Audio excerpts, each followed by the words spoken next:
Hello scholars, welcome to IELTS Listening Test. The IELTS Listening Test is 40 minutes long. Audio would be not more than 30 minutes. You will have 10 minutes to transfer your answer.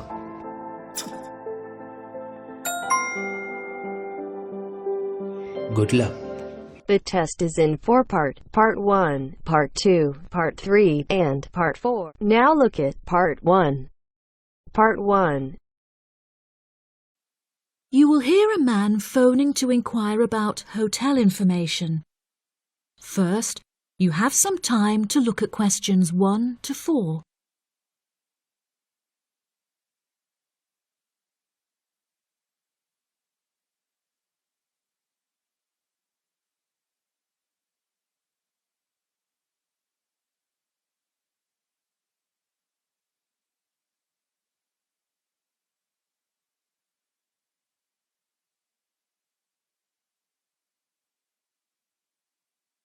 Now we shall begin. You should answer the questions as you listen, because you will not hear the recording a second time. Listen carefully and answer questions 1 to 4. Good afternoon. You're through to reception at the Island Hotel in Crete. How may I help you today? Yes, hello there. I'm hoping to book a double room for my wife and myself for about 2 weeks, from the 25th of April of this year. Firstly, could you tell me whether it's particularly hot during this time? Yes, of course, sir. During late April and early May, the daytime temperature shouldn't exceed 19 degrees Celsius. But the weather has been rather erratic and difficult to predict in recent years, so I am unable to say for certain. Okay, that sounds good. My wife doesn't like going outside when it's very hot. I haven't booked flights yet, but I must say that I'm unfamiliar with Crete and its transport system. Does the hotel provide an airport shuttle service? Yes, sir. We provide a complimentary airport pickup service for all our guests. It takes about 40 minutes to get here from the airport, but it's at least 60 minutes at rush hours. And you will be provided with a fully air-conditioned shuttle bus. Okay, excellent. In that case, do you have any rooms available for the dates I gave you? I shall have a look on the system now for you, sir. Bear with me just a moment. Yes, sir. I can see now that we have several rooms available. Would you prefer a garden view or a sea view?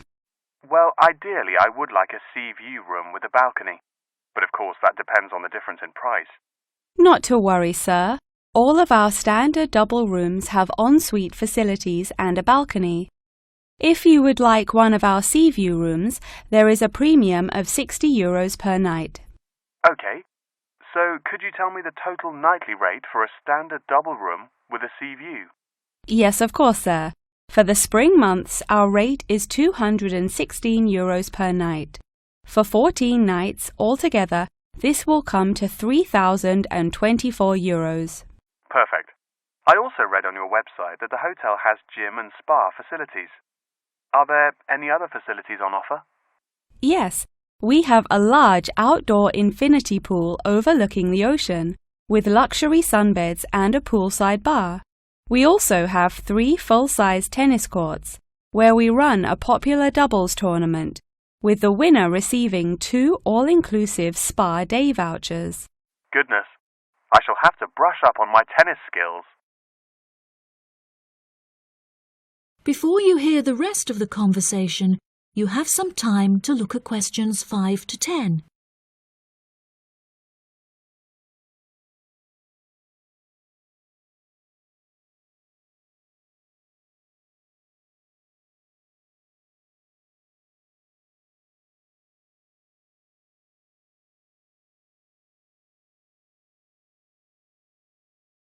Now listen and answer questions 5 to 10.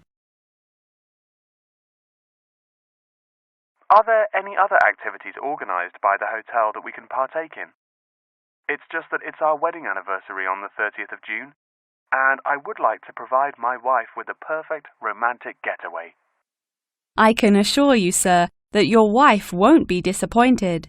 Ours is a 5-star resort, which is renowned for its luxury and beauty.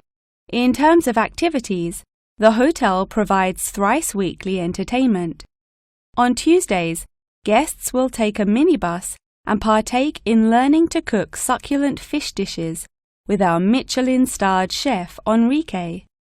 The class will take place in a beautiful valley deep in the Cretan hills, where guests will be treated to an intimate piano performance by our in-house concert pianist Pedro.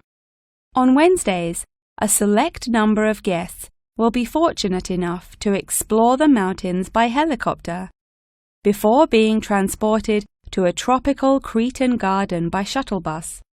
Finally, on Thursdays, after a fancy dinner, we provide a spectacular fireworks display, which guests can view from the comfort of a cable car.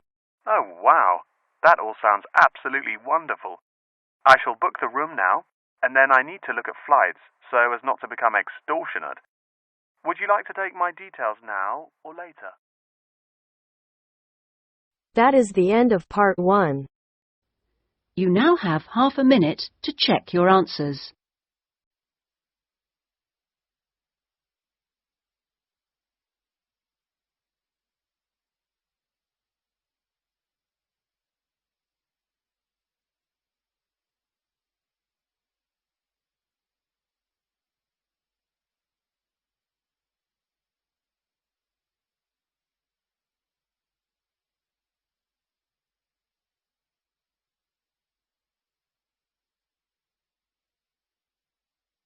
Now turns to part 2.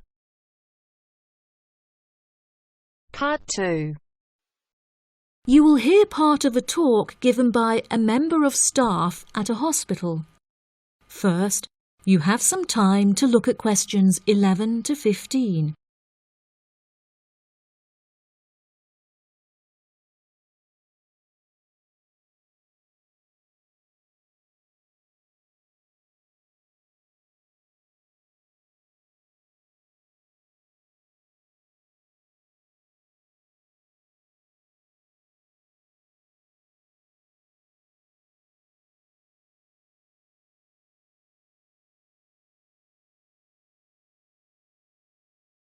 Now listen carefully and answer questions 11 to 15. Hello, and welcome to the homepage for the Healthy Hearing Medical Clinic and Surgery, where we'd like to share a little more information about the services we provide and more. Our hospital is one of the leading specialized hospitals in the United Kingdom, attracting the very best healthcare professionals from around the globe.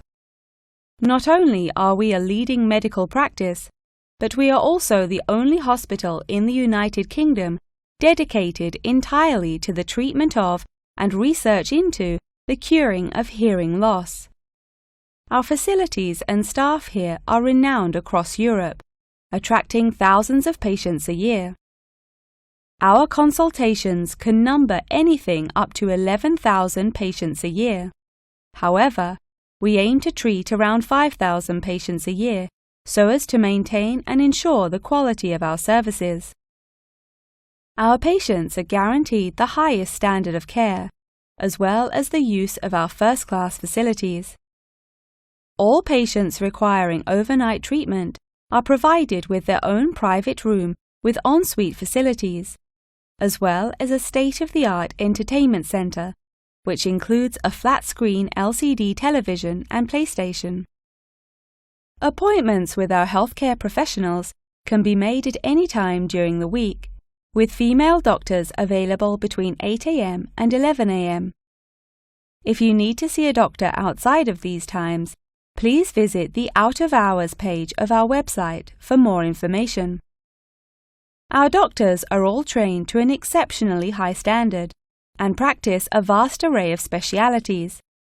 Mr. Roberts is a fully qualified ear and throat specialist. Mr. Edwards is a pediatric hearing specialist, while Mr. Green specializes in reversing hearing loss. For more details about our people, please visit the staff members page on our website. During a consultation, doctors will sometimes decide medication is required, for which patients should receive a prescription. There are several pharmacies within the city. However, we recommend that patients use the pharmacy housed within our healthcare facility. Our in-house pharmacy is well stocked at all times. Our products are competitively priced, and our pharmacists are on hand to help and advise from 8 a.m. until 10 p.m. from Monday to Saturday, and from 9 a.m. until 12 p.m. on Sundays. If you require any help outside of these hours, please see our out-of-hours page on the website. Since the Healthy Hearing Medical Clinic and Surgery also functions as a teaching hospital, we aim to provide our students with every opportunity to expose themselves to medicine in practice. Therefore, we would like to encourage our patients to give their consent for a medical student to attend their consultations. If our patients are not comfortable with this, there will be a form at reception where patients will be able to opt out. Before you hear the rest of the talk, you have some time to look at questions 16 to 20.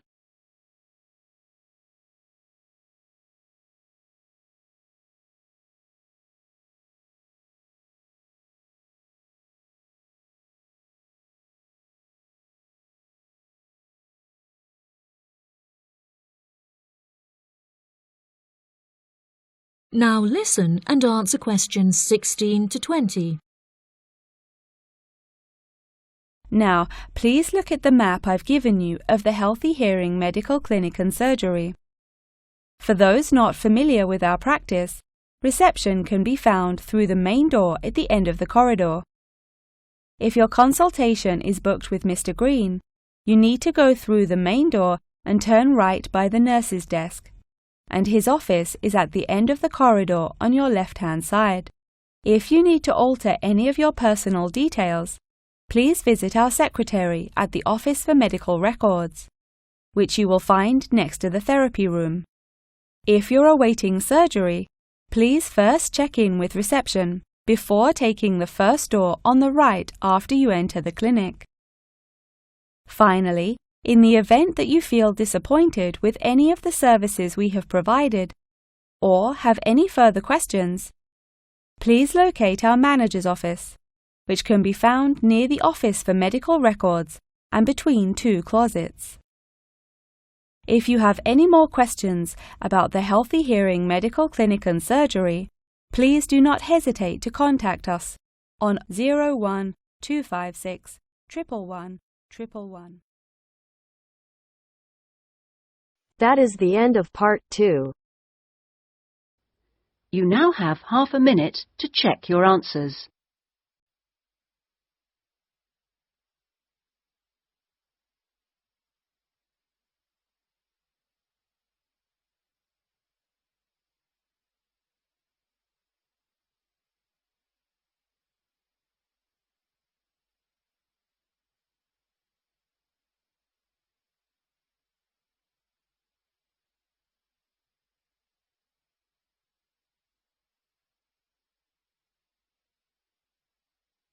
Now turns to part 3.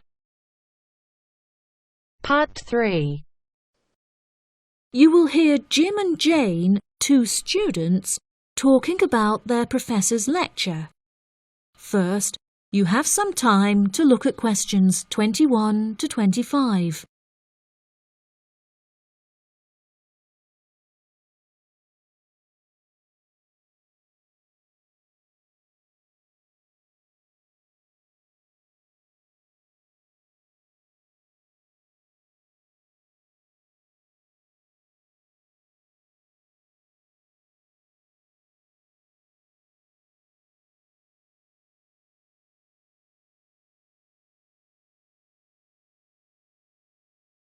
Now listen carefully and answer questions 21 to 25. Jane, what did you think of Professor Morgan's lecture? I don't know about you, but I find it incredibly difficult to believe that light influences the environment as much as he says. I've never seen any journal articles, websites or anything that verifies his arguments. It's stupid. On the contrary, I've seen a great deal of research supporting his argument from a wide range of renowned scientists. Have you looked at the recommended textbook listed on the course outline given to us at the beginning of the semester? All the information is in there. Perhaps you've just been looking in the wrong places. I never look at the course outlines. I have so many loose sheets of paper I tend to lose anything I'm given by the end of the day. What's the textbook they recommend?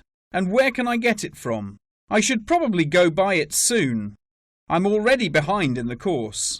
Yeah, you definitely should buy it. And our grades are more important this year. It's called The Influence of Light on the Environment. You should be able to find it in the bookshop on campus. If not, they'll order it within 2 weeks. In the meantime, you should read up on Ken Simpson's work. He argues that in order to protect natural habitats, governments should endeavour to turn off lights in cities at night. Well, that's controversial. I doubt any government would be willing to do that any time soon. I imagine roads would become quite dangerous without street lighting. For this issue, Dave Kepler suggests they could just replace the existing lights with more environmentally friendly bulbs. They could even install solar-powered lights. That way, roads will be more eco-friendly while maintaining safety. Although I guess they wouldn't be particularly effective in colder countries, especially during the winter. That's quite a good idea, actually. The price of solar power is supposed to be on par with electricity within the next few decades, and it was on the news this morning. I've also heard that, according to Sharon Gray, in countries with more sunlight, insect-eating animals tend to be smaller in size. Since there are fewer insects, and the remaining insects produced a smaller number of eggs. Yeah, I think I read somewhere that sunlight also has a negative effect on the quality of water, but I'm not sure I believe it. In many hot countries, particularly developing countries, there is a lot of water pollution caused by factories rather than sunlight. Nevertheless, Maria Jackson says that in direct sunlight, the surface of the water becomes more translucent. Therefore, it affects the amount of sunlight that aquatic insects can absorb. Not much research has been undertaken to prove Jackson's theory, but it seems to have been widely accepted anyway. I've never heard of that. I'll have to look it up on Google.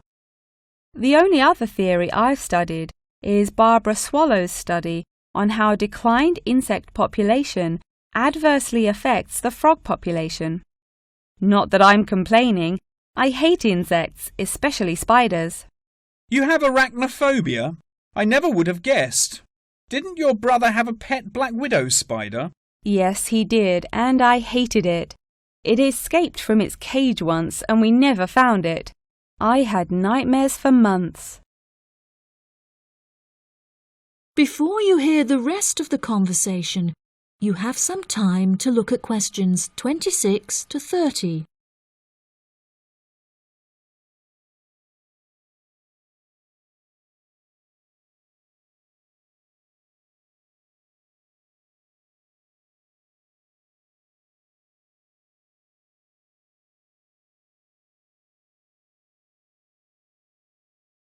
Now listen and answer questions 26 to 30. Okay, now I'm getting goosebumps. Let's change the subject. What's your stance on natural and artificial light? Honestly, I'm not sure it makes much difference which one you use. Species will die out either way. I think the real argument we should consider is global warming and protection or replacement of finite fuels. Solar power provides us with an incredible opportunity to replace electricity, and governments should definitely increase spending on research in this field. The theories discussed in our lectures, like Simpson's and Gray's, are so vague and lack proof, so I don't understand why we even study them. I see what you mean. I don't like learning unsupported theories for exams, and I'd rather spend my time learning something else.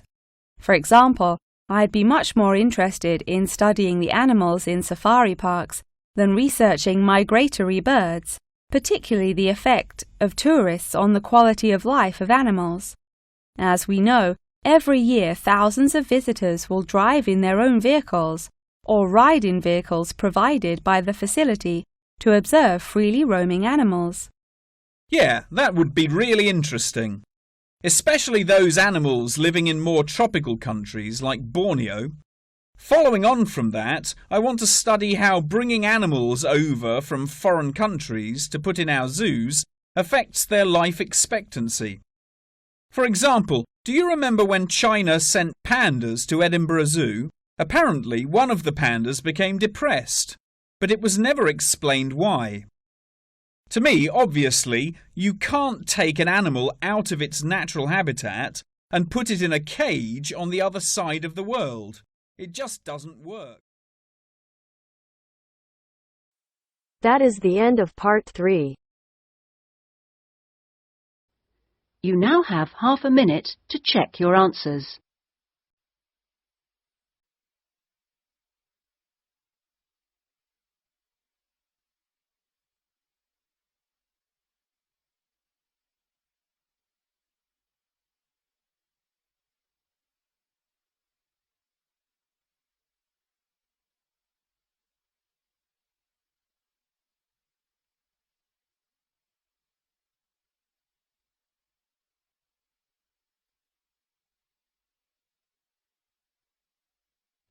Now turns to part 4. Part 4. You will hear a talk on the research of the behaviour of chimpanzees. First, you have some time to look at questions 31 to 40.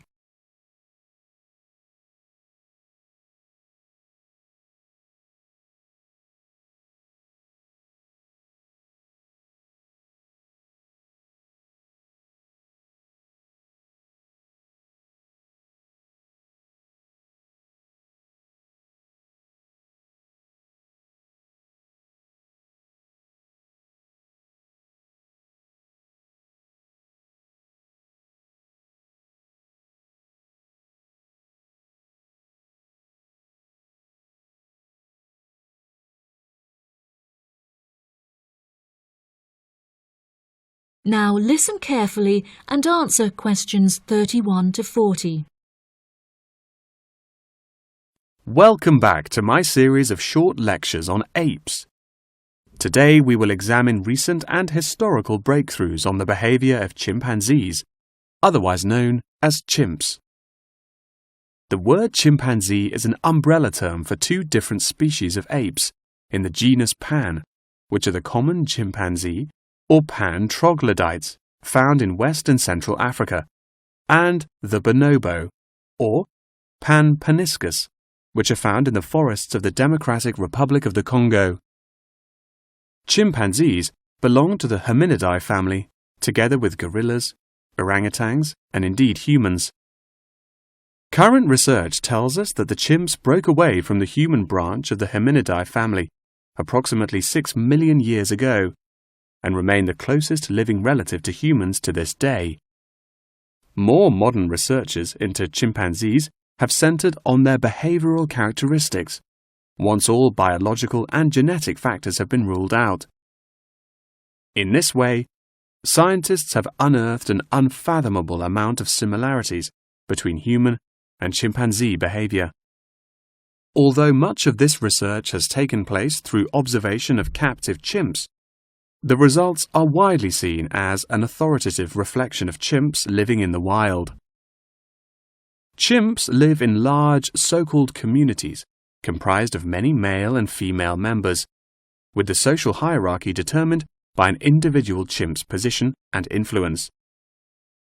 Through such research, scientists have found that chimps learn and adapt through observation of others' behavior. Once in power, the alpha male is often seen to alter its body language in order to retain power. For example, he might puff himself up in order to intimidate others, while lower-ranking chimps are noted to behave more submissively and holding out their hands while grunting. Female chimpanzees also have a distinct social hierarchy, with high social standing inherited by children. It is not unheard of for dominant females within a community to unite and overthrow the alpha male, backing another in his place. James Diamond, in his book The Third Chimpanzee, suggests that chimps should now be reclassified in the genus Homo instead of Pan, and there are many arguments still in favor of this. Male common chimpanzees are, on average, 1.7 meters in height, weighing 70 kilograms, with their female counterparts being somewhat smaller. By comparison, the bonobo is slightly shorter and lighter, but with longer arms and legs. However, both species walk on all fours and climb trees with great ease. Jane Goodall made a groundbreaking discovery in 1960 when she observed the use of tools among chimpanzees, including digging for termites with large sticks. A recent study claimed to reveal that common chimpanzees in Senegal have been using spears sharpened with their teeth to hunt. However, these reports remain unsubstantiated. Researchers have witnessed such tools, namely rocks, being used by chimps to open coconut shells, and indeed crushing nuts with stone hammers. As scientific technology has developed, so too has our knowledge of the sheer extent of the chimp's intelligence. Research has now shown that chimps have the capability to learn and use symbols, and understand aspects of the human language, including syntax, as well as numerical sequences. As I mentioned earlier, the umbrella term chimpanzee is comprised of the common chimpanzee and the bonobo. These two subspecies are divided along the Congo River, with the common chimps living on one side and the bonobos living on the opposite side of the river. Over the past few decades, both of these subspecies have witnessed an alarming decrease in population density, with animal activists now working harder than ever to protect those remaining and encourage procreation.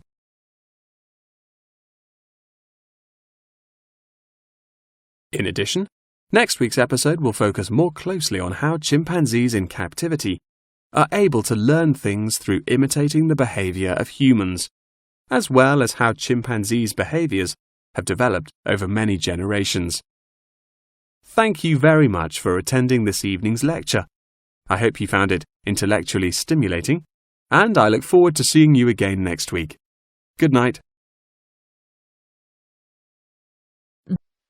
That is the end of part 4. You now have half a minute to check your answers.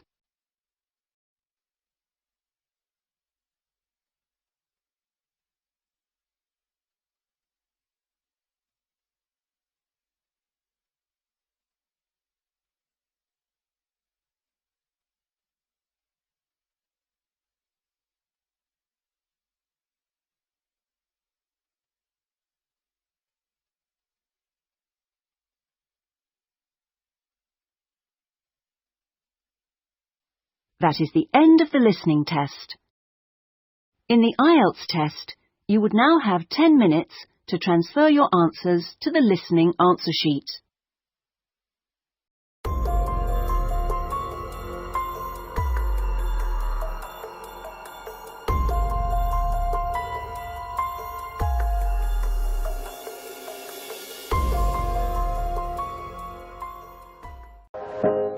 Hope this helped you. Please like, share and subscribe. Don't forget to hit the bell icon